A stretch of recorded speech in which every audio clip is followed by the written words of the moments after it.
Stop for a second and think about this. The most devastating moment in a narcissist's life is not when you scream, not when you fight back, and not even when you expose them. It's the moment you become completely calm, look them in the eyes, and silently realize you're done.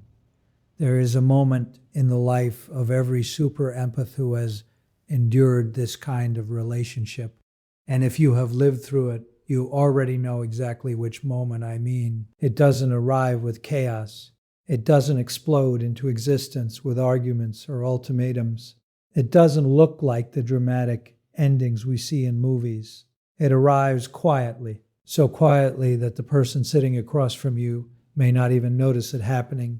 You're looking at them, the same person you once poured everything into, the same person you defended when others questioned them, the one you believed in during moments when they couldn't even believe in themselves, the one whose pain you tried to understand when nobody else would. And suddenly something inside you stops, not because you're tired, even though exhaustion has been sitting in your bones for months, maybe years, not because anger has finally taken over, even though you would be justified in feeling it. You stop because something deeper than emotion rises to the surface, something older, something unshakable. A truth that has been slowly forming beneath the noise finally becomes impossible to ignore. And the truth is simple. You were never the problem. That quiet realization becomes the turning point. Most conversations about narcissistic relationships focus on what happens to the empath afterward, the heartbreak, the confusion, the painful rebuilding of identity, the long road back to emotional safety. And those things are real. They deserve attention. But there is another side to this story that is rarely explored in full detail. What actually happens to the narcissist after they destroy a relationship with a super empath, not the version they perform for the outside world, not the carefully staged narrative where they appear to move on instantly with someone new, not the social media illusion that everything is better without you. The real story unfolds internally, and it begins in a way that surprises most people. It begins with the narcissist believing they've won. This is the first piece you need to understand because it reframes everything that follows. When a narcissist sabotages or betrays a super empath, the immediate feeling inside them is not regret, it's relief. For someone whose entire psychological structure is built around avoiding vulnerability, pushing someone away who has gotten dangerously close to the truth feels like escaping danger. It feels like pressure suddenly releasing. The relationship collapses. The empath is devalued or discarded. Distance is created, and internally the narcissist experiences something that feels like freedom. They believe they have outrun exposure, but what feels like escape is actually the beginning of a prison they don't yet recognize. Because the narcissist doesn't immediately understand what they've lost. They know they lost a person. What they don't realize yet is that they have lost something far more essential. They've lost a psychological function, a stabilizing force they were unconsciously relying on every single day. And without it, their internal world begins to unravel in ways they cannot easily explain. You see, to the super empath, the relationship felt like love. Difficult, messy, exhausting love, but love nonetheless. To the narcissist, the relationship functioned very differently. You were never just a partner. You were the only mirror that reflected something authentic back to them. Other people in their life reflect admiration, fear, surface-level validation. But you reflected something they rarely experience. Reality you saw through the charisma, through the image, through the carefully constructed persona they show the world. You saw what was underneath, the insecurity, the fragmentation, the terrified human being hiding behind layers of performance. And here's the part that mattered most. You saw all of that and you too much, and you stayed. For a person whose entire identity is built around the belief that if anyone truly saw them, they would immediately leave. That experience is incredibly powerful. You witnessed the truth of them and didn't run. That moment created something rare inside their psychological world. For the first time, there was a sense, however fragile, of safety, which makes their eventual betrayal far more complicated than most people realize. Because when they destroyed the relationship, they weren't just harming you, they were severing the only connection in their life that came close to genuine emotional safety. Now compare that to every other relationship the narcissist maintains. Casual admirers, people impressed by the charm, individuals drawn to the surface level persona. When those relationships end, the narcissist experiences inconvenience, maybe a temporary blow to the ego, but nothing fundamentally destabilizing. Those people were interacting with a mask. When they disappear, the narcissist simply finds a new audience for the same performance. The internal structure remains untouched, but the super empath was different. You weren't an audience member watching the performance. You were inside the fortress, not because you forced entry, not because you were fooled. You entered because you possessed something extraordinary, rare, the ability to perceive both the wound and the defense at the same time. You could see the fear hiding behind the anger, the shame hiding behind the arrogance.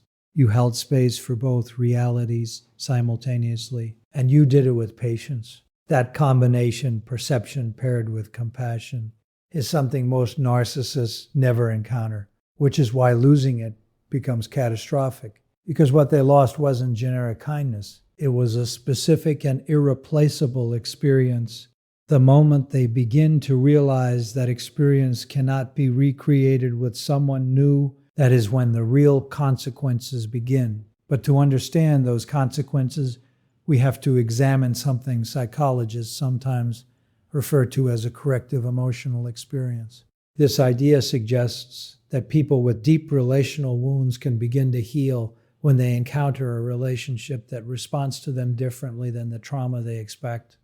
Not by denying the wound, not by pretending the damage never happened, but by seeing the wound clearly and refusing to reinforce its central belief. For many narcissists, that central belief is devastatingly simple. I am fundamentally unlovable. Everything else, the arrogance, the control, the manipulation, is armor designed to prevent that belief from ever being tested. Because if it were confirmed, their psyche believes it would not survive, and then someone like you appears. Without consciously trying to play that role, you become the closest thing to a corrective experience they have ever known. You see their worst moments, you see the contradictions, and you remain present. For perhaps the first time in their life, the certainty of that old wound begins to weaken. But here lies the paradox. Experiencing that kind of genuine perception doesn't make the narcissist more comfortable with intimacy. It often makes them more terrified of it, because now they know what it feels like to be seen. They know tech. The difference between admiration for a mask and recognition of the person underneath. And for someone who built their entire identity around remaining hidden, being known, feels dangerously close to annihilation. So what does the narcissist do when someone has already crossed that threshold? They destroy the relationship, not necessarily out of hatred, but because the intimacy becomes intolerable. The closeness that once felt stabilizing begins to feel like exposure, and the narcissistic defense system interprets exposure as danger. So they burn the connection before it can reveal too much.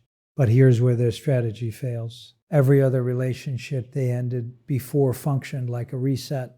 Destroy the bridge, find new supply, rebuild the persona. But this time the situation is different because you were already inside the walls. When they burned this connection, they weren't destroying something external. They were setting fire to something that existed within their own psychological structure. And fire inside the fortress damages everything. In the weeks following the betrayal, the narcissist often appears perfectly fine. From the outside, they may even look happier. They quickly attach to someone new. They become more socially active. They project confidence. But beneath that performance, something unsettling begins to emerge. They reach for emotional stability they used to exist, and it isn't there. They search for the calm they once felt during moments of chaos, and it's missing. Slowly, they begin to recognize that the stability they thought was internal was actually external. It came from you. You were regulating emotional storms. They never learned to manage themselves. Without realizing it, they had been leaning on your psychological strength. And now that support structure is gone, imagine walking through life believing you had two strong legs, only to suddenly realize one of them was artificial, and it's now been removed. That's what this loss feels like internally. You were not simply a partner. You were functioning as emotional infrastructure. And when infrastructure disappears, the entire system destabilizes. Now the narcissist does what they have always done in moments of instability. They create noise. They surround themselves with distraction. New relationships appear quickly. Social media activity increases. From the outside, it looks like moving on, but internally, it's something else entirely. It's panic management. The silence that appears when distractions fade becomes unbearable because inside that silence lives one question the narcissist cannot escape. If the one person who truly saw me walked away, what did they see? That question never fully disappears. It lingers beneath every future relationship, every new beginning, every performance of confidence, and no new admirer can answer it. Admiration feeds the mask, but it cannot soothe the wound underneath, because the admirer isn't responding to the real person. They are responding to the persona. And deep down, the narcissist knows the difference. That awareness becomes a quiet form of suffering, not dramatic collapse, not the kind of visible downfall people imagine. Something subtler, a persistent sense that something meaningful once existed and cannot be recreated. Meanwhile, something entirely different begins to happen in the life of the super empath. Freed from the impossible task of trying to love someone who could not fully receive love, the empath's energy begins to shift direction. Instead of pouring perception and emotional labor into someone else's chaos, that energy turns inward. And when that happens, transformation begins.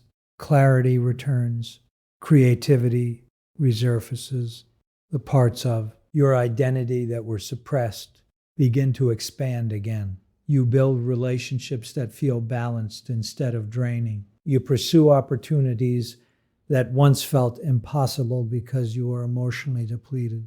Slowly, you become more fully yourself than you were during the relationship. And somewhere in the background of their life, the narcissist witnesses this evolution through mutual connections, through glimpses on social media, through the quiet spread of information in shared circles. And what they see confronts them with something they desperately want to deny. Your growth is not happening despite their absence. It is happening because of it, which forces them to confront a terrifying possibility. That transformation is real, that people can genuinely change. Because if that is true for you, it means something else might also be true, that they haven't changed at all. Behind the appearance of progress, behind new partners and new environments, they remain fundamentally the same person they were when you left, running the same patterns, defending the same wounds, repeating the same emotional script with different characters. And they know it because the feelings they experience alone at night haven't changed. The emptiness is still there. The fragmentation is still there. The exhausting need to perform identity rather than simply exist remains exactly the same. You, on the other hand, are no longer performing. And that gap between your evolution and their stagnation becomes something they cannot close. But perhaps the deepest loss they experience is something even more specific. You didn't just love them. You believed in them, not blindly, not naively. You saw their dysfunction clearly, but you also saw the potential hidden beneath it. You held both truths at the same time, and you offered them something rare, a bridge, belief that they could become more than the defenses they were trapped inside. That bridge remained available longer than most people could endure, and again, they chose to burn it instead of crossing it. What disappeared when you finally walked away wasn't just affection. It was the last witness to the person they might have become. No new relationship can recreate that, because no new person will know their complexity the way you did, and no one else will believe in their potential with the same clarity you once held. You saw everything and still believed they were capable of something better. That belief is gone now, not because you stopped caring, but because they proved through countless decisions that they were unwilling to become the person that belief required. You gave them one of the rarest opportunities a wounded human being can receive, someone who understood their darkness and still believed in their light. They were invited again and again to grow beyond their defenses. And every time they chose the familiar prison instead. But you are not obligated to remain waiting outside the door of a prison someone refuses to leave. You saw them completely. You loved them honestly. You walked away with your dignity intact. And now the future that once felt impossible begins to unfold. You will become everything they were too afraid to become. That story no longer belongs